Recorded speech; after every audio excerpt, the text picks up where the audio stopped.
effects range from lighting and bloom, screen lens flare effects, particle systems that include stuff like fog, haze, steam, smoke, fire, explosions, blood, weapon effects, and a UI.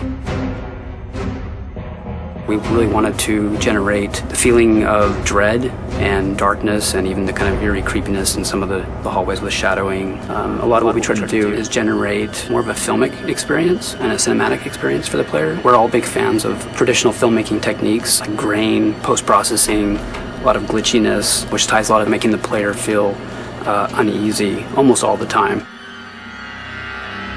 UI is user interface, and it's every way the user interacts with the game. So you have what we call the front end, which are the menus that you see at the beginning of the game. And then when you get into the game, what's really particular in Dead Space, you also have all these dynamic interfaces within the environment. Prior to this game, a lot of UI lives in screen space. All our game elements live in world, but also function as approximations of fictional UI. It's not just there for the player, it's also there for the character in the game. One of the things that Ian was really pushing for was a very broken future, like where everything felt depleted. And so even though it's a very futuristic look at UI, we had to make sure that it felt a little broken. So everything was a little bit flickery and everything was a little bit more janky than most UI. The feeling that maybe at some point it might break down was important. Le concept vraiment pour les interfaces de Dead Space, c'est qu'on voulait avoir l'impression d'être dans le cerveau de Isaac. On voulait vraiment se promener avec les neurones et tout ça. On voit un peu d'activité électrique. And you see marker elements and like unitology code and messages in there.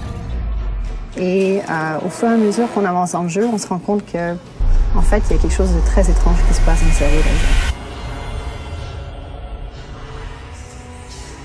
For Dementia, there are various moments in the game. A lot of it plays into the mind of Isaac and his memory of Nicole, and his guilt and the scarring that he had and experienced through the Ishimura on Dead Space 1. Dead Space 1 and Extraction had some moments of dementia, so we wanted to really bring that up a notch and basically create something new, but also very immersive and something that kind of has a real strong emotional and even psychological factor in the game. So for the process of creating Dementia, we first start out with doing a lot of concept art and study of ideas based on experience. Starting out with concepts, we're able to experiment and try new ideas, doing prototypes and mock-ups to help build out variation, so it's not the same effect all the time. Part of the inspiration came originally from 8mm damaged film, black and white, a lot of grain, a lot of light bleed, as well as any kind of artifacts, noise and dust and tears. So we set out a lot of ideas into the UI initially from that, and that helped actually drive some of the uneasiness that we wanted the player to have throughout the whole game. What really pushed us into the direction we went was basically combining a lot of elements that we liked, building out layers of high-quality bloom, blur, depth of field, camera shake, as well as like a particle glitch and basically texture on the screen, which really helped build out the look and feel of Dementia.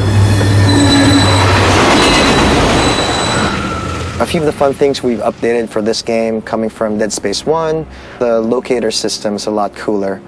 It used to be that when you press the locator button, you'd see this line run through the floor. It used to always feel like it was just jaggy, but it never used to curve around corners. It now leads you to different things. Like it used to just take you to your objective. You can also go to the store or the nearest bench. It's pretty cool. There was definitely an attempt to go for a very sophisticated look in Dead Space 2. Compared to the other games that we worked on, this was definitely a little bit more out of the box. I think it's a true attempt at being a leader at something. We're making something that no one's ever seen before, and I'm really proud of it. I think I can say that, yeah, I'm really proud of what we came up with.